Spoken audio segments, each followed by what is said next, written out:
Hello दोस्तों, जय Hind, good morning, नमस्कार, आदाब। मैं अभिषेक आप सभी का स्वागत करता हूं आपके अपने यूट्यूब चैनल डिफेंस विद अभिषेक पर। दोस्तों, अभी तक मैंने इस चैनल पर अनुपात और समानुपात की कई सारी वीडियोज अपलोड की हैं। आज उसी सीरीज में मैं एक नया टॉपिक लेके आया हूं, आय और व्यय पे आधारित प्रश्न। मेरे दोस्तों, इसमें अनुपात में क्या होगा, इसमें आय का कोई एक अनुपात आपको दिया होगा और उन जो व्यक्ति या जो भी होगा जिसके बीच आय का अनुपात होगा उसी के बीच में व्यय का भी अनुपात आपको एक दिया होगा और कोई ना कोई बचत साथ में दी होगी। तो इस तरह के क्वेश्चंस को हमें किस तरह से करना है आज हम यहाँ पे सीखेंगे। मैं इस वीडियो में 2 से 3 तरह के क्वेश्चन बताऊंगा और उन 2-3 क्वेश्चनों में 2 से 3 तरह के ट्रिक्स और तरीके बताऊंगा, कॉन्सेप्ट सिखाऊंगा। आई होप आप इन क्वेश्चंस को लास्ट तक देखना। आई थिंक आप इस वीडियो में बहुत कुछ सीख सकेंगे। चलिए स्टार्ट करता हूं। पहला क्वेश्चन जो मैं लेके आया हूं उसमें दिया है कि ए और बी की आय का अनुपात 5:3 है। कोई दो व्यक्ति हैं ए और बी जो किसी जगह पे काम कर रहे हैं जिनके वहां से जो आय है वो उसका अनुपात है 5 और 3, जबकि उनके खर्चे जो भी उनके खर्चे हैं खर्चे का अनुपात है 5:9। यदि वे क्रमशः 1300 और 900 रुपए बचाते हैं तो प्रत्येक की आय ज्ञात करो। इसमें क्या है, इस क्वेश्चन में आय, व्यय और खर्चे तीन चीजों के, आय, व्यय और बचत तीन चीजों का कॉन्सेप्ट दिया गया है। आय बेसिकली होती क्या है, आय बराबर होता है, आय किसी भी व्यक्ति की आय होगी वो उसके खर्चे यानी जो खर्च करता है प्लस बचत, इन दोनों के बराबर होता है। तो इस क्वेश्चंस में, इस तरह के क्वेश्चंस में आपको आय दी होगी, जैसे कि यहाँ पे आय का अनुपात दिया है, मैं मान लूंगा जो दिया है ए और बी, उनकी आय का अनुपात कितना है 5:3। और साथ साथ में इसमें क्या दिया होता है, उनके व्यय का अनुपात दिया है और प्लस में उसके साथ उनकी बचत दी है। तो इस तरह के क्वेश्चंस में हम कैसे करते हैं, पहला तरीका है कि इनकी आय जो है उसको x में मान के, x में चेंज करके हम लिख लेंगे, उसमें से उनकी बचत को माइनस कर देंगे, फिर जो बचेगा उनका आपस में अनुपात बनाएंगे और अनुपात को हम उनके व्यय के अनुपात के बराबर रखेंगे। वहां से x की जो वैल्यू आएगी वही वहां पे वैल्यू पुट करके उनका मान निकाला जाएगा। जैसे अगर इनकी आय का अनुपात 5:3 है तो जो इनकी आय बनेगी वो 5x बनेगी और दूसरे वाले बी की जो आय होगी वो 3x बनेगी। इस तरह से अगर हम इनको नए तरह से लिखेंगे तो 5x बटे 3x, 5x इसमें से ए आय हो गई, इसमें सब इसकी बचत को माइनस करेंगे तो क्या बचेगा, व्यय के बराबर बचेगा। तो यहां से इसकी बचत को माइनस कर देते हैं, नीचे वाले में नीचे दूसरे की बचत को माइनस कर देते हैं। इस तरह से जो नया अनुपात आता है, जो व्यय यानी आय माइनस बचत बराबर क्या होगा, व्यय, आय माइनस बचत बराबर क्या होगा, खर्च, खर्च मीन्स व्यय। तो इस तरह से जो इनका आएगा अनुपात वो 9:5 आएगा। यहां से आप जो x की वैल्यू निकालेंगे वो x की वैल्यू लाके यहाँ रख देते हैं। जैसे कि यहाँ पे x की वैल्यू निकालने के लिए हमको यहाँ क्रॉस मल्टीप्लाई करना पड़ेगा। क्रॉस मल्टीप्लाई मतलब बच गुणा, तो यहाँ पे इसकी गुणा करोगे तो 5×25x, 13×5 = 650 बराबर 9×3 = 27x और 9×9 = 81, इतना आ जाएगा। यहां से x को इधर उठा के लाएंगे तो 25x माइनस 27x बराबर -8100, ये माइनस का हो जाएगा तो 6500 हो जाएगा। यहां से जो x आएगा वो -2x आएगा और इधर बचेगा -1600। x से x कैंसिल, सॉरी माइनस से माइनस कैंसिल और ये 1600 बटे 2। इस तरह से जो x का मान आया वो कितना आ गया 1800। ये x का मान आपसे पूछा गया प्रत्येक की आय, प्रत्येक की आय हमारे हिसाब से कितनी हो रही है 5x और 3x।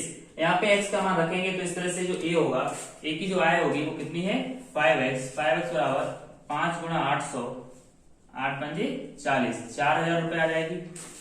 इसी तरह से अगर b की आय निकालेंगे तो वो है 3x, तो b का मान यहाँ पे रखेंगे तो 3x बराबर 3×800, 8×3 = 2400 रुपए। इसका बेसिक कॉन्सेप्ट है जिसमें मैंने इनकी आय के बीच में जो अनुपात था उसको x में चेंज किया। अब हम यहाँ पे बात करते हैं एक सीधे ट्रिक कॉन्सेप्ट की जिससे हम सवाल को बहुत ही जल्दी कर सकते हैं और जो बहुत ही आसान है उसको समझने की कोशिश करते हैं। तो उसमें भी कुछ इसी तरह से है। देखो हमें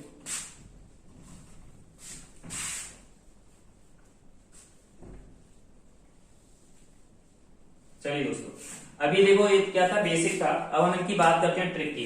तो जैसा कि इसमें दिया गया है आपको, आय का अनुपात दिया है। आय कितनी है? 5 और 3 के अनुपात में है। इसको थोड़ा नीचे बढ़ा के लिखते हैं। ए और बी दो लोग हैं जिनकी आय का अनुपात है 5:3 और उनके व्यय का अनुपात भी आपको दिया है। वो कितना है? 9:5 और साथ में उनकी क्या दी है? बचत। बचत आपको पता है कितनी है? 1300 रुपए और 900 रुपए। 1300 रुपए और 900 रुपए।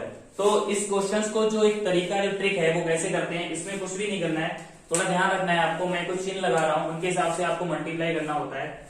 इस नीचे वाले नंबर की गुणा ऊपर वाले नंबर से, इस नीचे वाले नंबर की गुणा ऊपर वाले नंबर से करते हैं, फिर इस ऊपर वाले नंबर की गुणा इस नंबर से करते हैं और इस नंबर की गुणा इस नंबर से।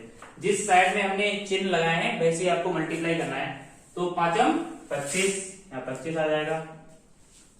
9 तियां 27, यहाँ पे 27 आ जाता है। इधर देखते हैं, 13 पंजे 65, ये 6500 हो जाएगा।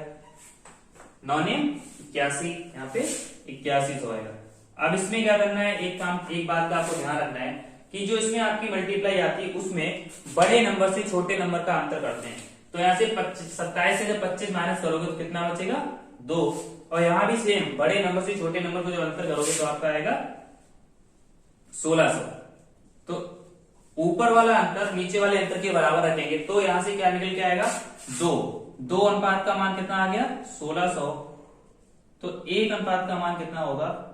16 यानी 800। इस तरह से सीधे यहाँ पे बिना x माने आप x का अनुपात का मान निकाल लेंगे। a अनुपात का मान लाके आय पूछा है तो आय में रख देंगे। तो 5 अनुपात का मान हो जाएगा 5 × 8। इस तरह से क्या आएगा? 4000 रुपए। सेम 3 अनुपात का मान हो जाएगा 3 × 8।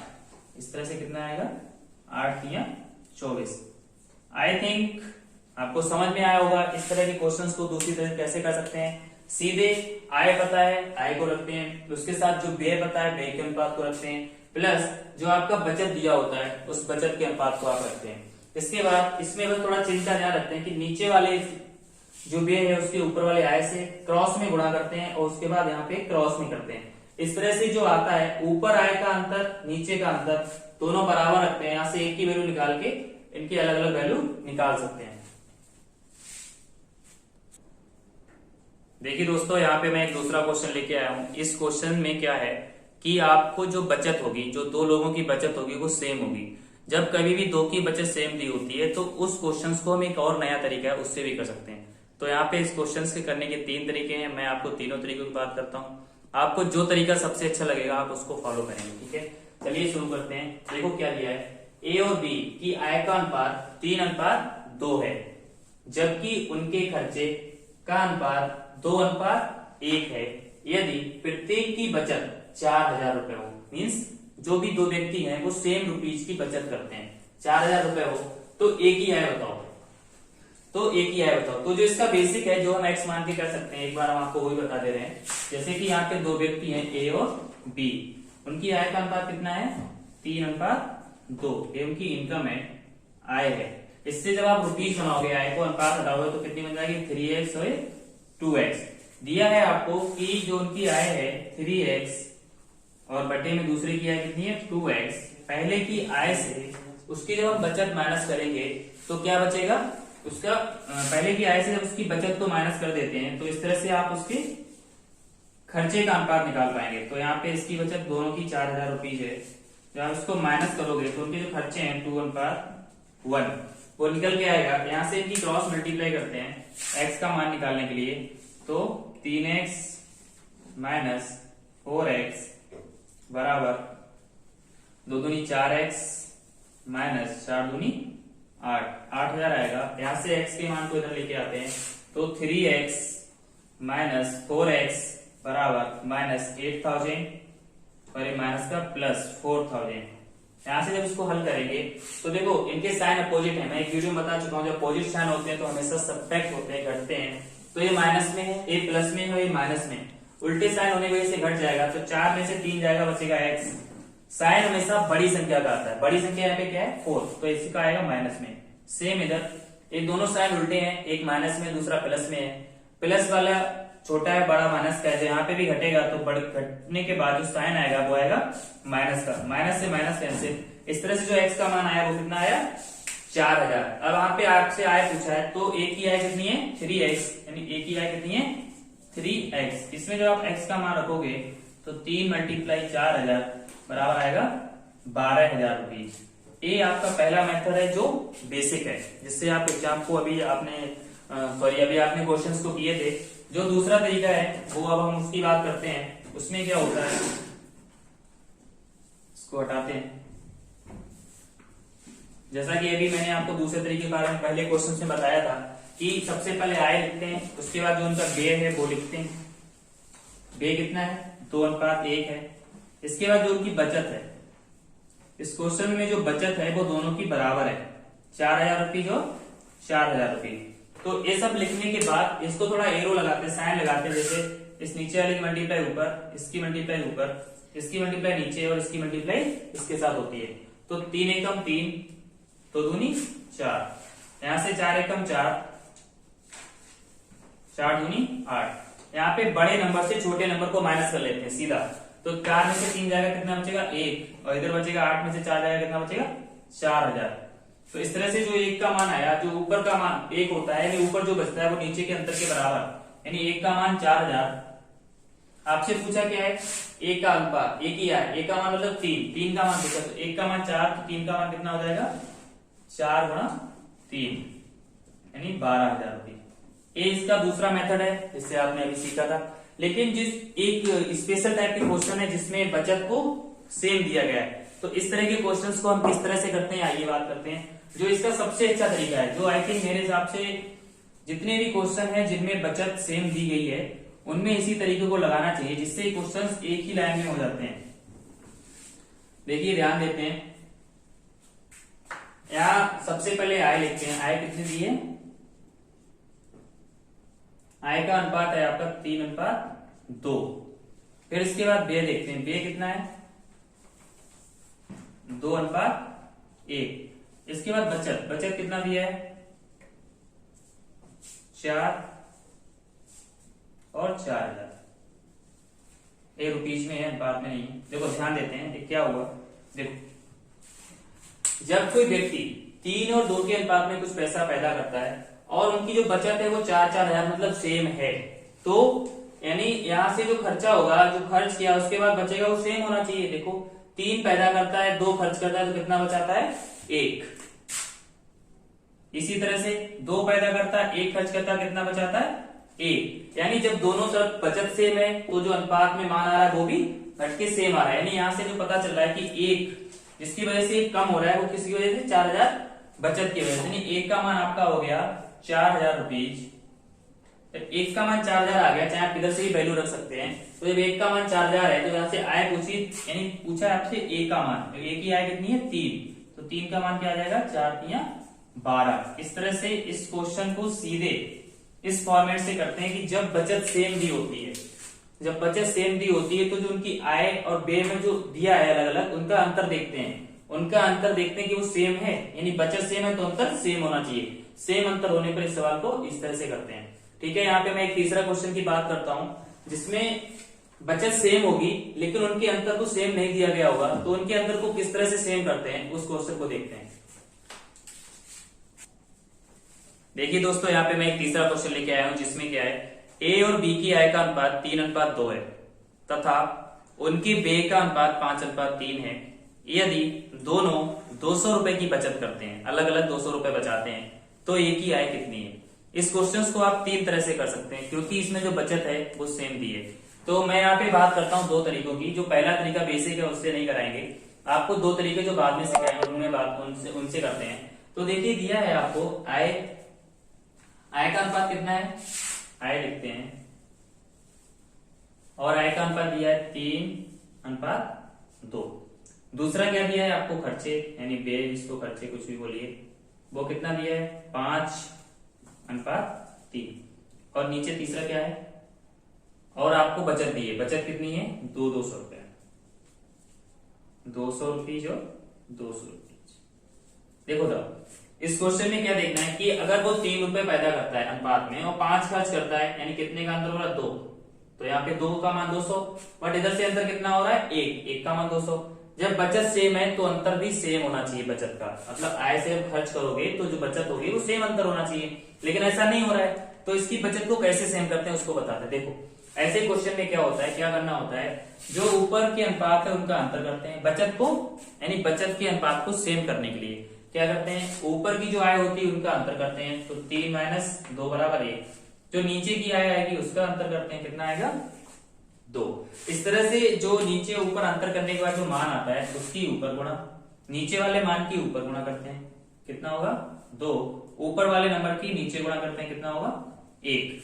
इस तरह से जब ऊपर गुणा नीचे गुणा करते हैं तो एक नया अनुपात बनता है। यहाँ कौन सा a और b था, इनके बीच एक नया अनुपात क्या बनेगा, a/b।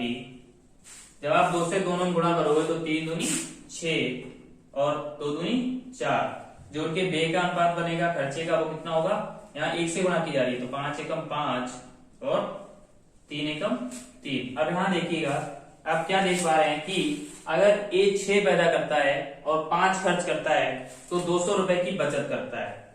सेम दूसरे में b अगर 4 पैदा करता है 3 खर्च करता है तो a भी 200 रुपए की बचत करता है। जब बचत सेम है तो अनुपात में अंतर भी सेम होना चाहिए। यहाँ से कितना आ रहा है 1 और इधर से भी कितना आ रहा है 1, 6 में से 5 जाएगा 1, 4 में से 3 जाएगा 1। इस तरह से 1 अनुपात की वैल्यू कितनी आ रही है 200। आपसे पूछा क्या है, आपसे उनकी बचत पूछ रहा है, बचत। तो ये क्वेश्चन यहाँ से चल के यहाँ पहुंच गया था, नया अनुपात ये बन गया था। तो 1 की वैल्यू 200 है तो 6 का मान पूछा है, 1 की बचत यानी 6 का मान कितना आ जाएगा 200 गुणा 6। इस तरह से कितना बनेगा 6 दूनी 1200। ये आपका एक पहला तरीका हो गया जिसमें आपको क्या ध्यान देना है कि जब उनकी बचत सेम है, ठीक है, तो जो उनकी आय और व्यय का अंतर है वो सेम होना चाहिए। लेकिन यहाँ पे आय और व्यय का अंतर सेम नहीं था, तो आय और व्यय के अंतर को सेम करने के लिए सबसे अच्छा तरीका है कि उनके अनुपातों का अंतर करते हैं ऊपर नीचे, नीचे वाले अनुपात के अंतर से ऊपर गुणा और ऊपर वाले अनुपात के अंतर से नीचे गुणा। इस तरह से जो नया अनुपात आता है क्वेश्चन वहां से शुरू हो जाता है और वहां से इसको हल करना शुरू करते हैं। ये तो एक इसका पहला तरीका हो गया। और जो दूसरा तरीका है उसकी बात करते हैं। उसमें क्या है, उसमें आपको अंतर और आय को बराबर नहीं करना है।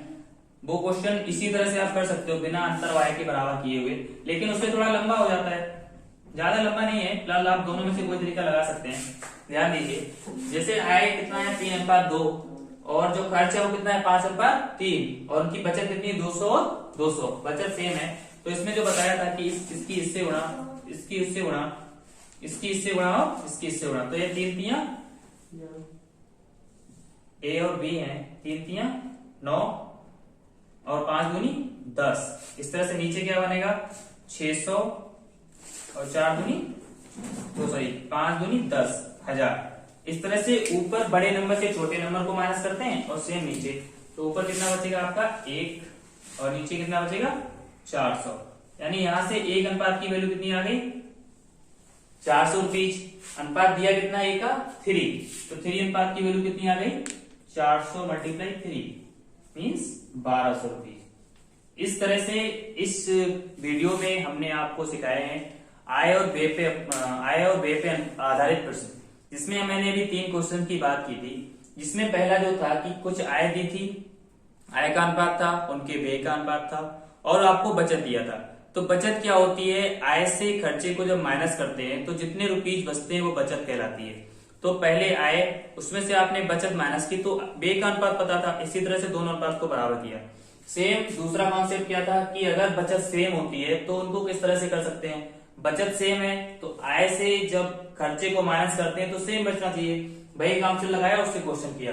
आई थिंक समझ में आया होगा। समझ में आया हो, अच्छा लगा हो तो वीडियो लाइक कीजिएगा, नहीं तो प्लीज एक बार उसको दोबारा देखने की कोशिश कीजिएगा। तो हमने इसे बहुत कुछ अच्छा सिखाने की कोशिश की है। मिलते हैं नेक्स्ट वीडियो में। जय हिंद।